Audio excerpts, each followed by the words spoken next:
uTsepo Muloyi oneminyaka eyishumi ubedlala nabangani bakhe kulendawo ngesikhathi ekhalakathela emgodini namanzi waminza. Uwele esizibeni ukuthi bebedlala ibhola. Nabadlala ibhola ke ngiyabona likhathiwe mhlawumbe omunye layo ngena lapha kulelo khunja lelo. Uye oqedele akhumula athulanda lebhola kanti akazi le ndawo lena iyashona phansi. Sibuhlungu nje ngomndeni nje basomndeni wakamloyi ukuthi silahlekelwe umntwana at the early age. Le ndawo kusebenzela kuyo isikhungo samanzi eGoli kanti ke ihlala ivuliwe.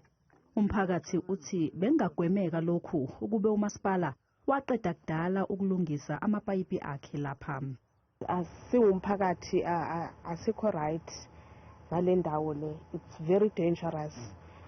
Ingathi ukhansela wethu they can make a plan.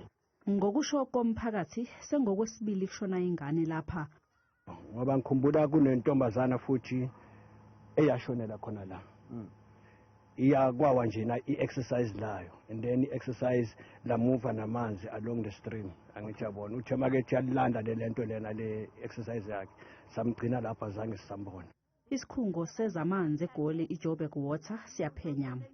Joburg Water and the Department of Labor and obviously the SAPs were investigating this matter to actually come to the bottom of this whole matter so that it can come to conclusion.